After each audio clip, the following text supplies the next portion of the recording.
Antes de terminar esse vídeo, eu vou te mostrar 5 sinais que indicam que a pessoa que você ama, aquela que não consegue entrar numa igreja, ainda tem esperança. E o 5º sinal vai te surpreender, porque é um sinal que você nunca imaginou que fosse sinal de que Deus ainda está trabalhando nessa alma. Eu preciso te dizer algo que provavelmente ninguém teve coragem de te dizer ainda. Quem não consegue entrar numa igreja pode ser exatamente a pessoa de quem Deus ainda não desistiu. Me ouça com atenção. Meu nome é Padre Sebastião Neves Barbosa. Sou pároco da Diocese de Mariana, em Minas Gerais, há 40 anos. 40 anos de confessionário, de velório, de casamento, de batismo. 40 anos de porta aberta e de gente que não conseguia cruzar essa porta. Eu sempre fui cuidadoso com esse tipo de assunto. Não gosto de misturar espiritualidade com sensacionalismo. Mas o que vou compartilhar aqui não é opinião minha. É o que os maiores santos e teólogos da Igreja documentaram ao longo de séculos e o que eu mesmo vi com os meus próprios olhos durante 4 décadas de ministério. Toda vez que vou explicar algo difícil, eu paro e me pergunto uma coisa: minha avó do interior entenderia isso? Se a resposta for não, é porque eu ainda não sei explicar direito.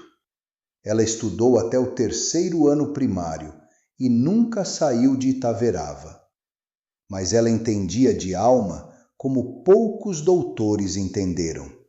Esse vídeo passa no filtro dela. Quando eu tinha uns 12 anos, em Itaverava, havia um homem no nosso bairro chamado Seu Zacarias. Ferreiro de mão cheia, homem bom, honesto. Mas nunca entrava na igreja de São Benedito.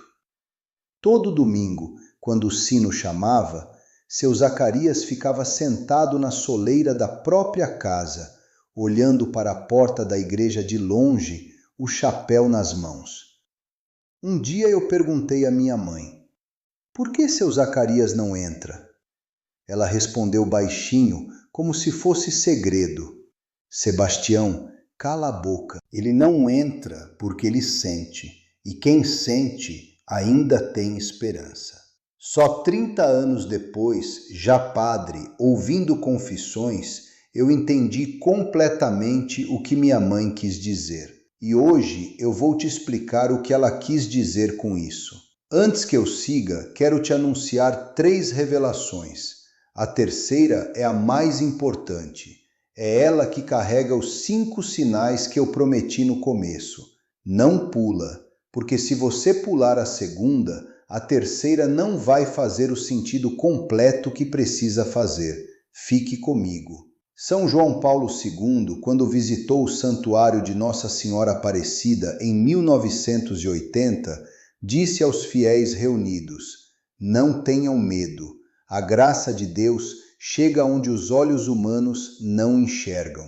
Guarda essa frase, porque o que parece sem saída para você pode já estar nesse momento sob o cuidado de Deus de um jeito que você não consegue ver ainda. Existe um mecanismo espiritual que ninguém explica para as famílias que sofrem por um filho afastado, por um neto que não entra mais, por um marido que fica no carro enquanto a família participa da missa. A alma batizada carrega a graça do batismo como uma brasa. O pecado habitual, os anos de afastamento, o orgulho acumulado, nenhuma dessas coisas apaga a brasa. O pecado cobre a brasa com cinza. A cinza isola. A cinza silencia. Mas debaixo da cinza, o calor ainda está lá. São Tomás de Aquino, doutor da Igreja e autor da Suma Teológica no século XIII, ensinou que a graça batismal não desaparece com o pecado habitual. Ela permanece como semente, aguardando condição para germinar. Semente enterrada no escuro não é semente morta, é semente esperando chuva. Quem não entende isso, olha para o filho afastado e vê abandono. Quem entende isso, olha para o mesmo filho e vê semente. São dois olhares completamente diferentes. E esse vídeo vai te ajudar a trocar um pelo outro. Eu quero te apresentar agora a dona Aparecida Rodrigues da Silva, 69 anos, moradora de Curvelo, Minas Gerais. Viúva há 11 anos do seu Geraldo, que morreu de infarto na lavoura. 2 filhos, a Rosângela, que mora em Belo Horizonte e vai à missa, e o Maurício, 44 anos, que desde os 20 diz que igreja é coisa de velho. Dona Aparecida acende uma vela para Nossa Senhora Aparecida toda sexta-feira às 6h30 da manhã na igreja de São Francisco antes de abrir a quitanda. O terço que ela usa é o da mãe dela, com as contas gastas de tanto passar entre os dedos.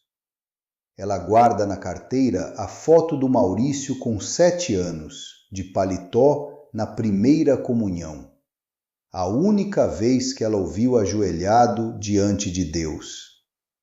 No velório do seu Geraldo, Maurício ficou do lado de fora no calçadão, chapéu na mão, chorando, mas não entrou. Dona Aparecida olhou pela janela lateral da igreja e viu o filho de costas, sozinho, enquanto o corpo do pai estava lá dentro. Ela me disse isso numa tarde, sentada na sacristia com a voz quebrada. Padre, meu filho ficou do lado de fora no enterro do próprio pai. Eu não aguento mais carregar isso sozinha. Você conhece essa dor? Essa pessoa pode estar no seu coração agora mesmo enquanto eu falo. A primeira revelação se chama o afastamento que se chama liberdade. O afastamento da igreja quase nunca começa como decisão. Começa como omissão. A pessoa deixa de ir à missa uma semana difícil, depois 2, depois vira hábito. Depois vira identidade. Eu não sou de missa. A alma batizada, tocada pela graça, começa a sentir um atrito crescente com o sagrado. Não porque endurece, mas porque a graça ainda está lá, como brasa sob cinza, criando calor. E esse calor incomoda. O desconforto na porta da igreja não é maldade.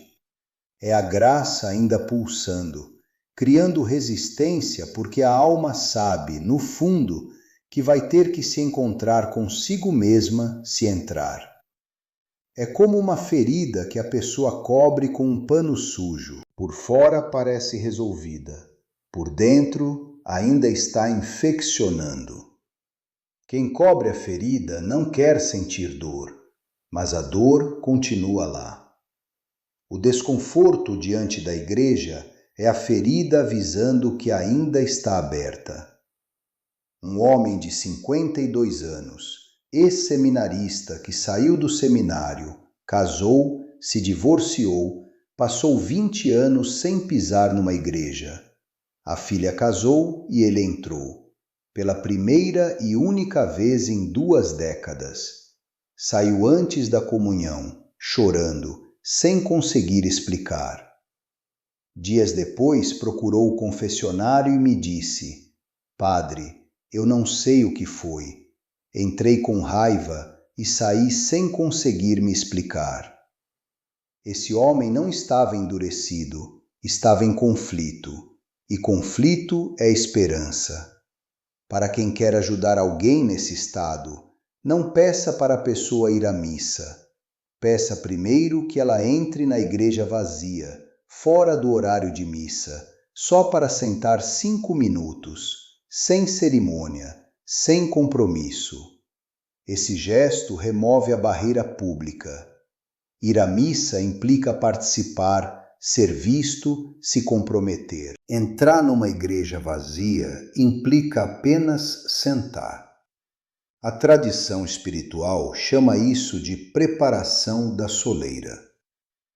Quando executada com paciência, muitos relatam que esse gesto simples abre algo que anos de convite direto não abriram.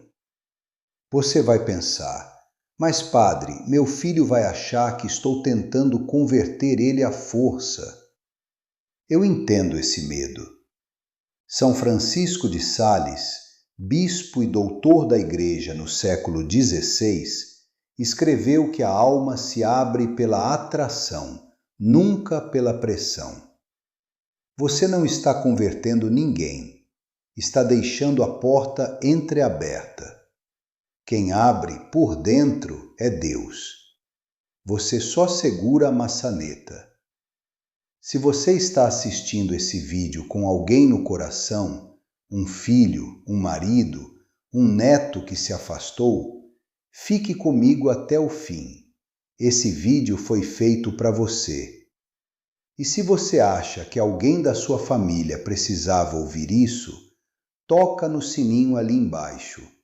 Não para me fazer um favor, mas para que essa mensagem chegue até quem mais precisa dela hoje. Mas antes da segunda revelação, que vai fazer você parar e respirar fundo, eu preciso voltar a Dona Aparecida, porque o que ela me contou em seguida é exatamente o que preciso explicar antes. Dona Aparecida já tinha tentado de tudo. Mandou 3 missas pelo Maurício sem resultado visível. Pediu ao padre anterior que ligasse para ele. Maurício foi educado ao telefone, mas não voltou. Colocou uma medalha de Nossa Senhora Aparecida embaixo do colchão dele quando foi visitar. O que ela não tinha percebido é que, sem querer, a oração dela tinha mudado de forma ao longo dos anos. Tinha virado outra coisa. E isso me leva à segunda revelação. A segunda revelação se chama a oração que se chama cobrança. Esta revelação é a mais incômoda. É a que mais vai fazer você se reconhecer num erro que cometeu com amor. Muitas mães e avós que rezam por filhos afastados transformaram, sem perceber, a oração em pressão espiritual. Cada terço virou uma cobrança velada. Cada missa mandada virou um argumento silencioso. E a pessoa afastada sente, sem conseguir nomear, que a religião da família virou tribunal, não lar. Imagine uma pessoa com medo de cachorro. Jogar o cachorro no colo dela não vai curar o medo, vai piorar. Oração carregada de ansiedade e expectativa funciona assim no plano espiritual. Não porque Deus não ouça, mas porque a alma que reza projeta, no ato de rezar, o peso da expectativa não cumprida. E isso cria no outro uma associação inconsciente entre Deus e pressão, entre fé e cobrança, entre a mãe rezando e a obrigação de voltar. Santa Faustina Kowalska, religiosa polonesa canonizada por São João Paulo II e autora do Diário da Divina Misericórdia no século XX, registrou no parágrafo 1541 que Jesus lhe disse que não é o fervor exterior que o agrada, mas a confiança. A oração feita com desconfiança parte carregada, e o que parte carregado chega pesado. Dona Aparecida, numa conversa na sacristia, admitiu: Padre, quando eu rezo, eu fico com raiva. Fico pensando, quanto tempo mais? Deus não está me ouvindo? Eu a ouvi até o fim e depois propus uma coisa só diferente: rezar o terço sem pedir a conversão do filho, apenas agradecendo pela vida dele. Senhor, obrigada por esse filho. Cuida dele hoje. Só isso. 3 meses depois, o Maurício apareceu na missa de Natal pela primeira vez em quase 2 décadas. Ela chorou mais do que em 18 anos de terços juntos. A instrução prática desta revelação é contraintuitiva, e eu sei disso. Por 30 dias, mude o conteúdo da sua oração. Em vez de dizer, Senhor, converte meu filho, diga, Senhor, obrigada por esse filho. Cuida dele hoje. Só isso, sem prazo, sem cobrança, sem negociação. Essa mudança aparentemente pequena transforma a oração de exigência em confiança. E confiança é o único idioma que a graça usa para tocar almas endurecidas. Você vai pensar, mas se eu não pedir, como Deus vai saber o que eu quero? Eu entendo esse pensamento. Mas Nossa Senhora de Fátima, nas aparições de 1917, confirmadas pela Igreja, disse às crianças que a oração mais poderosa não é a mais longa, é a mais confiante. Deus já sabe o que você quer. O que Ele espera é que você confie que Ele pode. Agora chegamos ao que eu prometi no início. Fique comigo. A terceira revelação, a mais importante, aquela que mudou a forma como Dona Aparecida olhava para o Maurício, aquela que vai mudar a forma como você olha para quem você ama. Mas antes de entrar nela, eu preciso te mostrar 5 sinais. Esses sinais são a diferença entre uma alma endurecida e uma alma em conflito. E é exatamente essa diferença que o olho humano não consegue ver sem ajuda. Primeiro sinal: a pessoa faz questão de dizer que não acredita em nada, mas fica visivelmente incomodada quando alguém fala mal da religião perto dela. Ela não defende a fé, mas ela se mexe. Alma morta não se mexe. Segundo sinal: a pessoa não entra na igreja, mas não impede os filhos de irem, e às vezes os leva até a porta sem reclamar. Tem algo nela que ainda reconhece o valor daquilo que diz que não quer. Terceiro sinal: a pessoa diz que não precisa de padre, mas em momentos de crise grave, a primeira coisa que pede é: chama um padre. O instinto vai mais fundo do que a opinião. Quarto sinal: a pessoa demonstra desconforto ao passar na frente de uma igreja. Aperta o passo, desvia o olhar ou, ao contrário, para sem saber explicar por quê. Isso me gelou o sangue na primeira vez que percebi, porque eu entendi.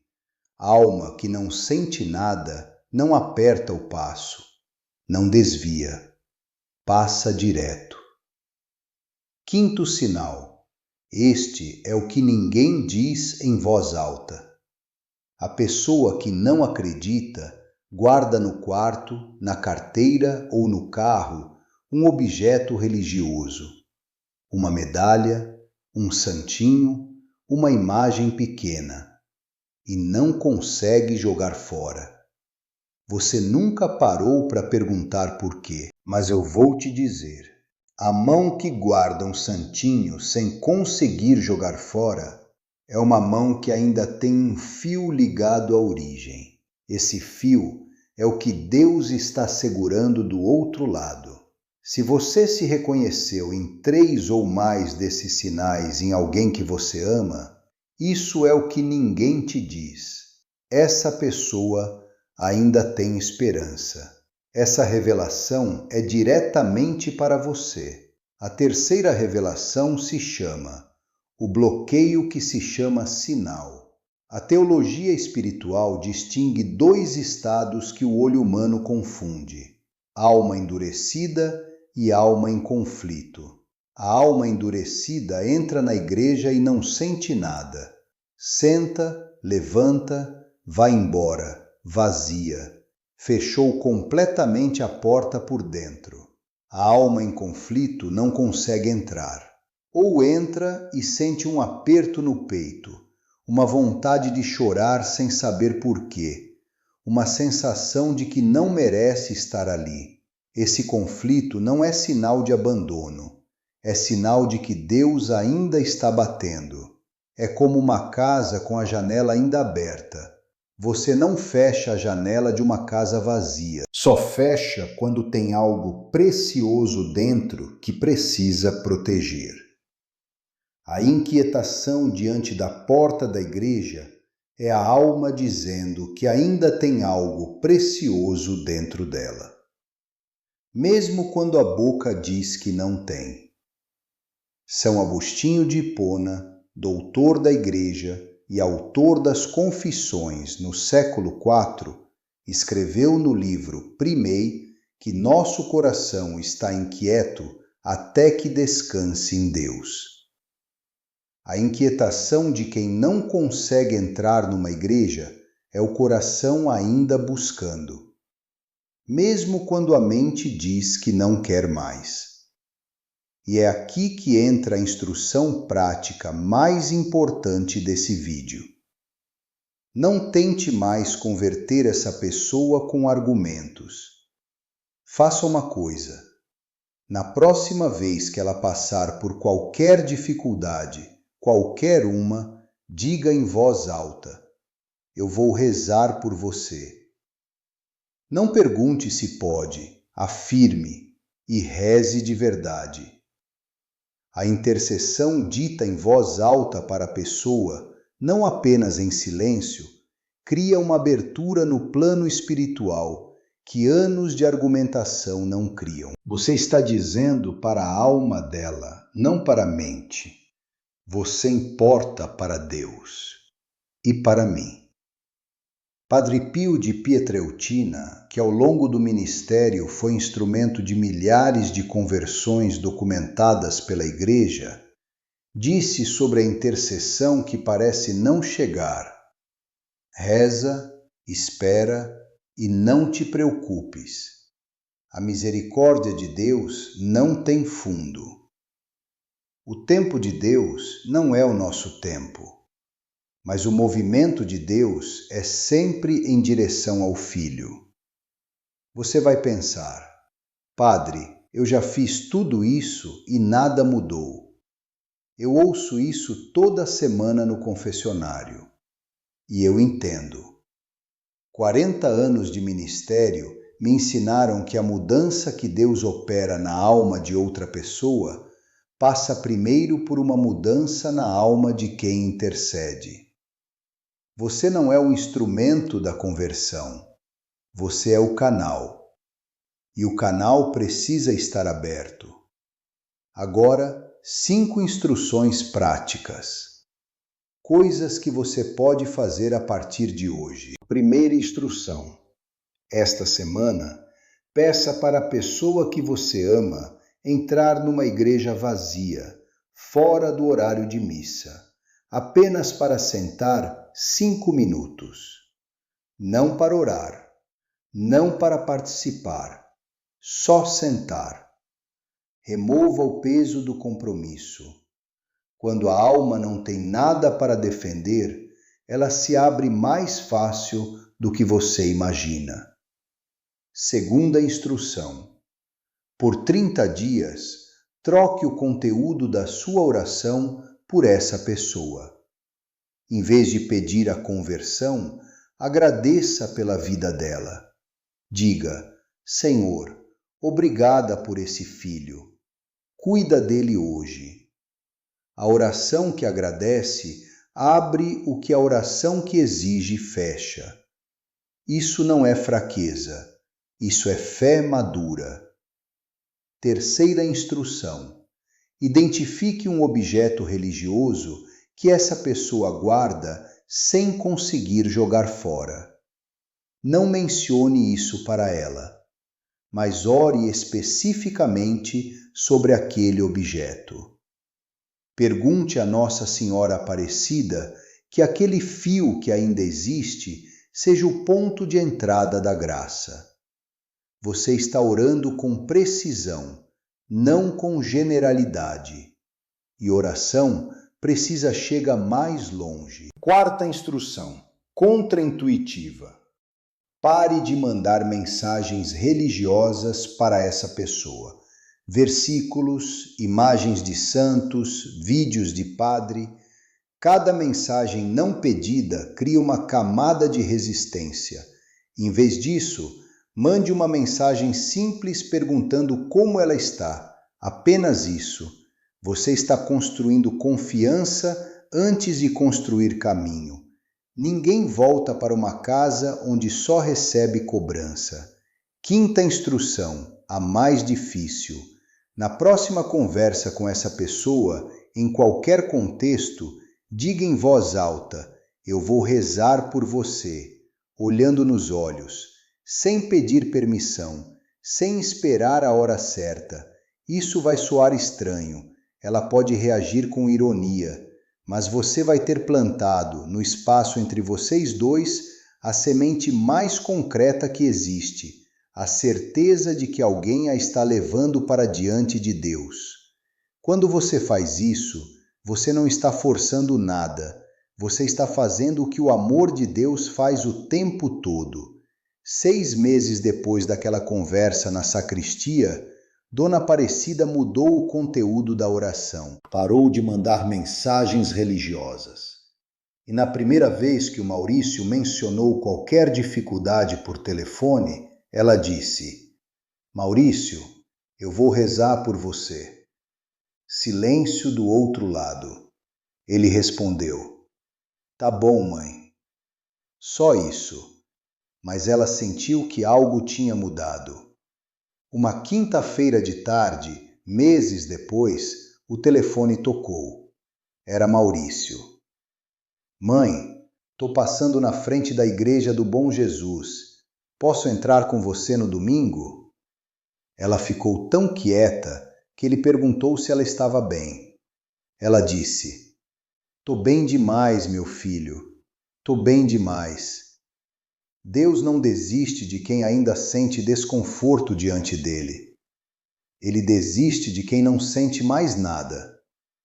Você que está assistindo esse vídeo com o coração cheio de alguém que ainda não voltou, essa pessoa ainda tem tempo. E você, ao interceder por ela, ao mudar a forma de orar, ao abrir a porta sem empurrar, você está sendo o braço de Nossa Senhora na vida dela. Não é pouco, é tudo. Nossa Senhora Aparecida, Mãe do Brasil, Mãe de todos os filhos que estão longe e dos que ainda não conseguem entrar, nós nos apresentamos diante de Ti com o coração cheio de nomes.